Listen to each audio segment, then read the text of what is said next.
நம்முடைய கர்ம பலன்கள் சில நேரங்களிலே கடுமையாக இருக்க அந்த குரு பார்க்கக்கூடிய வாய்ப்பு, குருவை நாம் பார்க்கக்கூடிய வாய்ப்பு அல்லது குரு நம்மை பார்க்கக்கூடிய வாய்ப்பு நமக்கு கிடைச்சி அந்த அனுகிரகம் வந்துடுச்சுன்னு வச்சுக்கிங்க. 2 வார்த்தையும் நீங்க கவனிக்கணும். சில நேரங்கள்ல அவர் நம்ம பார்க்க மாட்டார், ஆனா நாம் அவரிடத்துல நம்பிக்கையோடு இருப்போம். அவர் பேசவும் மாட்டார், ஆனாலும் அவரை போய் நம்ம பார்ப்போம். அந்த ஒரு வாய்ப்பு நமக்கு கிடைக்கும்.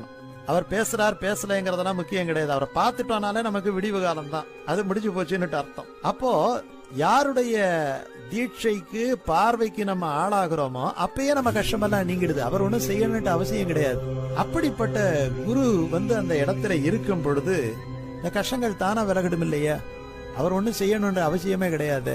இப்ப பார்க்கும் பொழுது நம்முடைய கர்மா என்கிற கட்டு தளர்ந்து போயிடுதுன்னு அர்த்தம். சனியோட இருக்கும்போது அந்த கட்டு இருக்கும், குரு கிட்ட போயிட்டோம்னா அந்த கட்டு போயிடும் இல்லையா? அதனாலதான் அவர் கஷ்டத்தை கொடுத்து இவ்வளவு லோகத்துல இவ்வளவு சிரமங்களை கொடுத்து கர்மாவினுடைய வினையை அனுபவிக்கணும்னு கொடுத்த பகவானே ஒரு ரிலீஃபா என்ன பண்ணாருன்னா குருக்களை எல்லாம் அனுப்பி வச்சார்.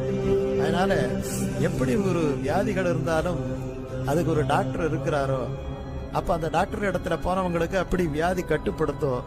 அந்த மாதிரி குரு என்பவரும் மருத்துவர் தான். என்ன ஒரு விஷயம், டாக்டர் கிட்ட போனா அவர் உடம்புக்கு வர நோயை மட்டும்தான் தீர்ப்பார்.